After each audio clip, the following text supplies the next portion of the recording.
Selamat datang di kisah menyeramkan yang terjadi di sebuah kos-kosan di pinggiran kota Kediri. Saya akan membawa Anda dalam perjalanan mencekam yang dialami oleh Nina, seorang mahasiswi yang baru saja pindah ke kos-kosan sederhana di daerah Bekasi. Awalnya semua terlihat normal. Kos-kosan 2 lantai dengan cat putih kusam itu memang tidak mewah, tapi setidaknya bersih dan terawat. Bu Ani, sang pemilik kos, adalah wanita parubaya yang ramah. Dia tinggal di rumah utama yang terpisah beberapa meter dari bangunan kos. Selamat datang, Nina. Saya harap kamu betah di sini. Terima kasih, Bu Ani. Saya juga berharap demikian. Nina mendapatkan kamar di lantai 2, nomor 203. Minggu pertama berjalan lancar. Nina mulai terbiasa dengan rutinitas barunya sebagai mahasiswa. Namun, semuanya berubah pada malam ke-10. Tepat pukul 23.45, Nina terbangun karena mendengar suara ketukan pelan di dinding kamarnya. Tok, tok, tok, berirama dan konstan. Apa itu suara dari kamar sebelah? Awalnya dia mengira itu hanya suara tetangga sebelah, tapi tidak ada yang tinggal di kamar sebelahnya. Kamar 202 sudah kosong sejak 3 bulan lalu. Nina mencoba mengabaikan suara itu dan kembali tidur. Namun keesokan malamnya, di jam yang sama, suara itu kembali terdengar. Tok, tok, tok. Suara itu lagi? Apa yang terjadi di sini? Kali ini, suara ketukan itu diiringi dengan bisikan samar, seperti suara perempuan yang sedang menangis. Apa yang sebenarnya terjadi di sini? Rina, kamu mendengar suara itu juga? Ya, aku mendengarnya. Bahkan, aku pernah melihat bayangan hitam melintas di koridor pada tengah malam. Kita harus memberitahu Bu Ani. Saya tahu ada sesuatu yang terjadi di kamar 202. Cerita ini sampai ke telinga Bu Ani. Dengan raut wajah serius, Bu Ani akhirnya menceritakan sebuah kejadian kelam 3 bulan lalu. Seorang mahasiswi bernama Sarah, penghuni kamar 202, ditemukan meninggal dalam keadaan mengenaskan. Dia bunuh diri dengan meminum racun setelah mengalami depresi berat karena putus dari kekasihnya. Sejak pengakuan Bu Ani, suara-suara aneh itu semakin intens.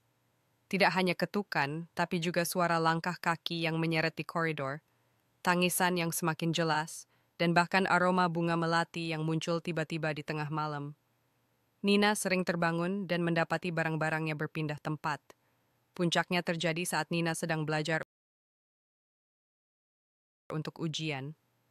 Jam menunjukkan pukul 23.45 dan tiba-tiba lampu kamarnya berkedip-kedip. Dalam kegelapan sesaat, dia melihat sosok perempuan berbaju putih berdiri di sudut kamarnya. Rambut hitam panjang menutupi wajahnya, tapi Nina bisa melihat air mata darah yang menetes ke lantai. Nina menjerit ketakutan. Penghuni kos lainnya berhamburan keluar kamar. Bu Ani segera naik ke lantai 2 dan membuka pintu kamar Nina dengan kunci cadangan. Mereka menemukan Nina meringkuk ketakutan di sudut tempat tidur, sementara seluruh isi kamarnya berantakan seperti habis diamuk angin topan.